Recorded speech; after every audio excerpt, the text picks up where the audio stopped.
Bonjour à toutes et tous, bienvenue dans les coulisses du Grand Lyon. Mon invité du jour, Bruno Bernard, le président de la métropole. Bonjour. Bonjour. Alors vous revenez de la COP 26, Flop 26 attitré Libération. Vu le bilan carbone de l'événement, ça valait vraiment la peine de y aller?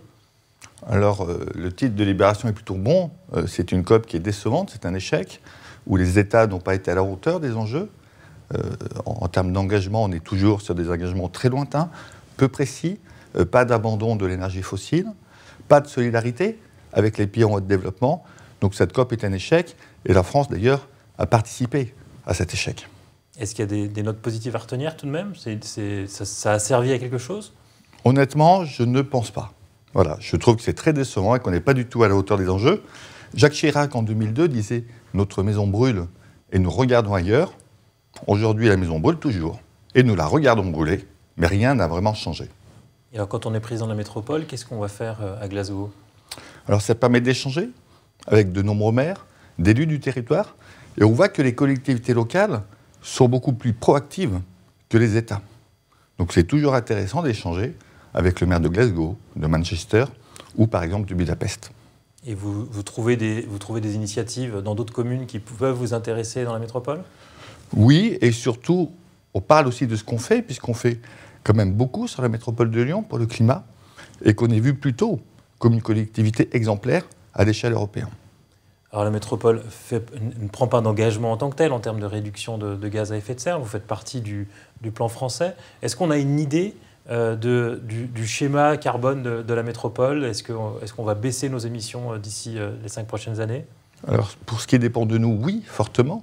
On essaye aussi que les autres sur le territoire fassent la même chose. Donc on travaille beaucoup avec les entreprises, les industriels, les acteurs économiques. On a mis un outil d'impact pour mesurer ces impacts et les aider à les diminuer.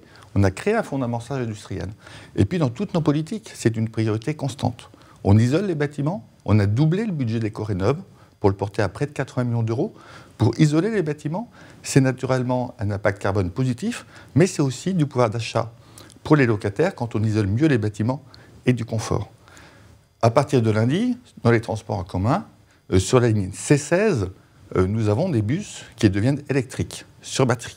C'est moins de pollution, un meilleur confort pour les usagers, mais c'est aussi près de 600 tonnes de carbone en moins chaque année à l'échappement de ces bus.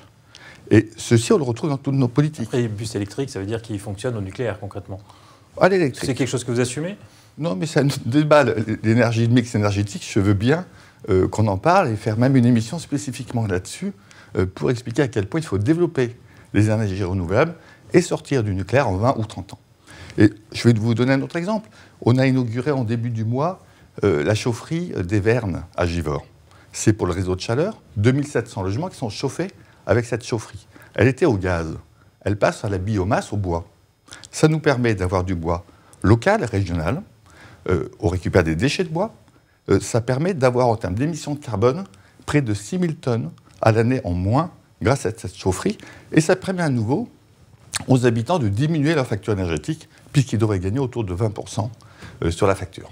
Parlons un peu de l'industrie. Vous avez dit qu'il y avait un fonds d'investissement, je crois que c'est 80 millions d'euros en tout, pas seulement la métropole qui finance. Est-ce que ça veut dire qu'il faut assumer qu'on pollue moins à l'autre bout de la planète, mais qu'on se remette à polluer un peu plus ici? Non, mais il faut raisonner globalement. Ce qui compte, c'est l'impact carbone à l'échelle de la planète. Et oui, il faut qu'on produise ici. Ici, ce n'est pas forcément qu'à Lyon. C'est en France, c'est en Europe. Mais ici, sur notre territoire au sens large, il ne faut pas exporter les pollutions, en plus des productions qui sont faites avec des normes sociales et environnementales qui ne sont pas au niveau. Donc il faut assumer d'avoir des emplois industriels ici à la métropole de Lyon comme en Europe. Et en plus, ce sont des emplois qui sont plutôt mieux rémunérés, en CDI et avec une forte valeur ajoutée. Donc il faut par contre, dans l'accompagnement qu'on fait de ces industries, raisonner à l'échelle européenne et pas que française, parce qu'on ne pourra pas tout avoir en France et à Lyon, bien sûr, mais il faut avoir des priorités, travailler avec nos amis européens pour voir quelles sont les industries qu'on va installer, stratégiques, aussi pour notre autonomie, et puis celles qui sont compatibles naturellement avec la transition écologique. Il n'est pas question d'accompagner n'importe quelle activité. Mais quand on a un tissu industriel aussi important que dans le couloir de la chimie, ça veut dire que produire en France, vous étiez au salon Made in France, ça veut dire qu'on va garder un certain niveau de pollution industrielle dans l'agglomération pendant longtemps. Mais pourquoi dire industrie égale pollution? L'industrie, c'est le sentiment que ça donne, l'industrie pollue oui, quand même. Mais elle évolue. Elle est consommatrice, certes, d'énergie, d'électricité ou d'eau. Mais on peut consommer moins. Et produire ici, par exemple, il y a des entreprises qui se développent pour récupérer les batteries électriques qui sont de plus en plus nombreuses et les retraiter, les réutiliser. Ce n'est pas polluant, au contraire, ça va avoir un impact positif et vertueux. Donc il y a bien beaucoup d'industries qui créent d'emplois, qui nous permettent de globalement moins polluer, et qui sont très favorables au bilan global. Un autre bilan de la COP26, sur un des points noirs, ça a été notamment la collaboration Nord-Sud. On sait qu'on attend une centaine de milliards d'euros pour aider les pays du Sud à traiter les impacts des effets du réchauffement climatique. Est-ce que la métropole a participé à cette solidarité ? Alors c'est le rôle des États, et non pas de la métropole, de faire cette solidarité. Nous, on peut aider des pays du Sud sous d'autres formes, notamment en termes d'ingénierie, en termes de compétences, ou aussi en termes d'échanges commerciaux dans un sens ou dans l'autre. Mais c'est bien aux États d'assumer et ne pas le faire, ne pas donner des solutions à ces pays du Sud, tout en essayant de fermer totalement les frontières. Donc en ne voulant pas du tout d'immigration nulle part, n'est pas responsable. Ces pays du Sud, les enjeux climatiques qu'ils ont vont faire qu'ils vont devoir quitter un certain nombre de zones d'habitation et donc se déplacer. Et donc le fait de ne pas anticiper va nous créer des problèmes encore supplémentaires en termes d'équilibres globaux, de migration, de problèmes économiques, de problèmes sociologiques, et nous ne sommes pas, une nouvelle fois, à la hauteur des enjeux. Alors, parlons de solidarité sur ces sujets dans l'agglomération. On sait que vous voulez accélérer sur la zone à faible émission. Vous avez vu la carte sortie par le Parisien sur les cartes grises dans l'agglomération. Ce qu'on voit, c'est que près d'une voiture sur deux dans l'ouest lyonnais est déjà aux normes pour 2026, alors que dans des villes comme Vaux-en-Velin, 85% des propriétaires de voitures devront changer de véhicule, alors qu'ils n'en ont souvent pas les moyens, d'ici 2026 pour pouvoir continuer à aller dans l'agglomération. Est-ce que là, il n'y a pas un vrai problème de solidarité ? Mais bien sûr qu'il faut tenir compte de cette réalité. Mais nous le faisons déjà. À Vaux-en-Velin, nous allons installer un nouveau tramway au Mas du Taureau, une ligne qui était promise depuis 30-40 ans. Nous la faisons. Il y aura le tramway du Mas du Taureau qui ira à Vaux-en-Velin-la-Soie et à Villeurbanne-Charpennes. Et nous avons fait également la gratuité des transports en commun pour les plus précaires. 10% aujourd'hui de la population de Vaux-en-Velin ont un abonnement TCL gratuit ou solidaire à 10 € par mois. C'est ça, apporter des solutions aux habitants. Et puis, malgré tout, à Vaux-en-Velin, mais comme ailleurs, il y aura encore besoin de voitures.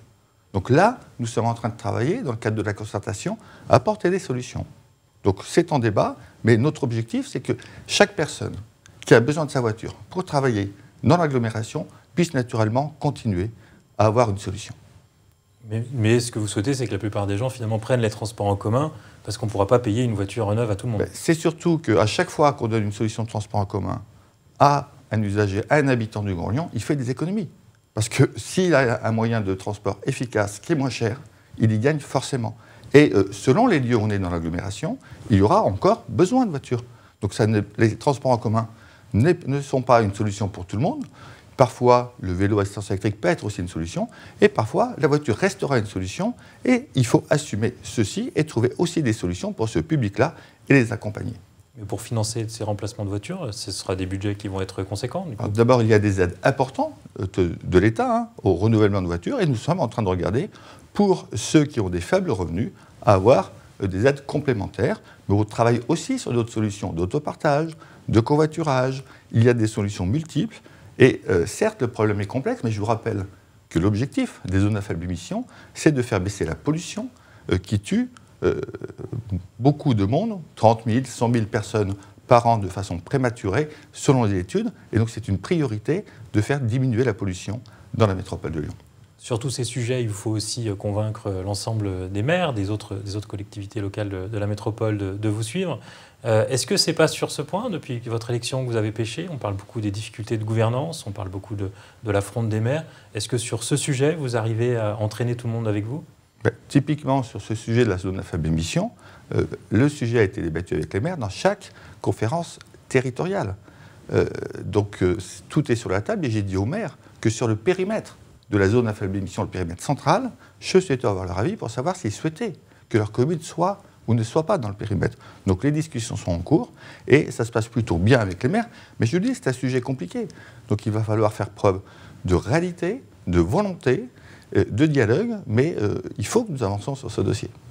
Dans les sujets qui sont visibles en matière de réduction de la place de la voiture en ville, vous avez lancé hier avec le maire de Lyon, Grégory Doucet, un aménagement des quais du Rhône. Sur cette autoroute urbaine, d'ici 2025-2026, certaines sections pourraient passer à 2 fois une voie? Non. Ce qui est annoncé, ça peut aller jusque-là. Non, ça n'a pas été annoncé. C'est une erreur de retranscription. Il y aura notamment dans le sens sud-nord, qui est le sens contraire à la rive gauche, forcément 2 voies de circulation. Je ne vois pas comment il pourrait en être autrement, mais la concertation est ouverte et le débat a lieu. Mais sur la presqu'île, il y a plus de 500 000 déplacements par jour. C'est beaucoup. Plus de la moitié sont déjà faits en transport en commun. Et sur les quais, nous avons entre 50 000 et 80 000 voitures sur ces 500 000 déplacements. Donc ce n'est pas non plus quelque chose d'énorme, la place de la voiture en termes de déplacement. Et sur ces déplacements en voiture, 57% font un déplacement de moins de 5 km.